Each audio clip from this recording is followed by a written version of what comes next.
Welcome back to Mobil 1 The Grid. We travel to New Jersey for today's Tribe Story as we get under the skin of a form of motorsport like no other.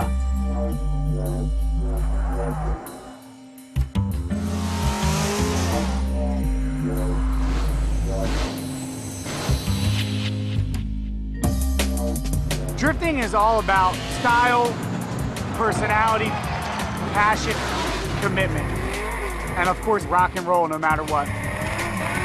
There's pretty much no room for error. It's one shot and takes it all. It's so easy to make a mistake. There's so many variables in what goes on in one single run that one tiny mistake and you're in the wall. We control the out of control, basically. Drifting may take place at the racetrack, but it isn't about being first over the finish line. Drifting is totally different than any other type of racing. It's about how you drive the car versus how fast you drive the car. You know, there's a specific criteria that the judges are looking for, which is speed, just overall average speed throughout the course. Line, which is where you place the car on the course. Angle, which is self-explanatory, how sideways the car gets. And then overall excitement, which is just, you know, throttle control, use of, you know, transitions and, you know, handbrake to determine a score out of 100 points. Formula Drift visited New Jersey's Wall Speedway recently for round 4 of the series. Wall Speedway is kind of a unique track. It's one of the longer tracks on our series. I think it makes for a real good show for the fans because we're always right in front of them. It's kind of a love-hate relationship here. Sometimes you love it, sometimes you don't. The bank is really steep, which we're not really used to, and it's short. So it really feels like you're pulling G's going around this bank, and it's pretty wild. It's a lot of fun to drift, but if you let off the throttle for too long, your car's just going to hook straight and go right into the wall.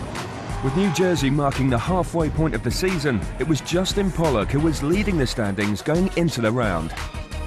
2011's going great. We started out the year real strong, right out of the gates in Long Beach, my hometown, and then came to Palm Beach a couple weeks ago and went ahead and won there. And we're back up on top on points and leading the series. Man, there's a lot of really good drivers out here. It's anyone's game, any weekend really.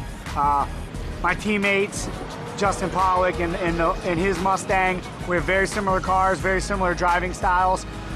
Chris Forsberg's always a threat, and my man Ryan Turk, you always got to keep an eye out for him. There are so many cars this year that work so well, and so many drivers that are really stepping up to the plate to really drive those cars to their limits. So it could be pretty much anybody. I mean, everybody's going to be difficult. When it comes time to do battle, the drifters go head-to-head in tandem, with the better qualifier having the advantage of taking the lead. When you line up to the line, it's go time, and the guy that gets the lead the first lap, he just gets to run a qualifying line, which is super simple. And the guy behind has to kind of get his head in the game and mimic the guy that's in front of him. And it's a lot tougher to do to get your head in the game and just be on point immediately. But you'll know exactly what motions you have to do to get through the course. And every run will be a little different than the previous. As soon as you flick into the first corner, you're constantly reacting to how the car is. You can almost never really mirror a run, but you know, you can obviously do your best. When I follow somebody, I have to think ahead, you know, what the guy's gonna do, and then react by the car in front of me. But when I'm doing a single or leading, just do whatever I can do to make it better at that moment. So I don't really think that much ahead, I guess. With half the field being eliminated by mid-afternoon, the crowd gathered to see which of the final 16 would carry most favour with the judges. 2009 champ Chris Forsberg will be the first big name to fall foul of the barriers, dropping out of the final 8. Top qualifier Ryan Turk had the most devastating crash of the day, with this accident in the semi-finals giving him an automatic 4th place.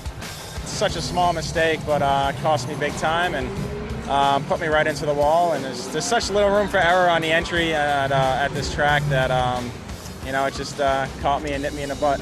But it was Conrad Grunwald, also in a Camaro, who topped the score sheet, beating points leader Justin Pollock in the final, in what would be his first podium since 2005. I was really driven to win this weekend. I mean, I showed up with my game face on, and all I was thinking all weekend is win, win, win, and it paid off. So I'm going to try to do the same thing in the next round.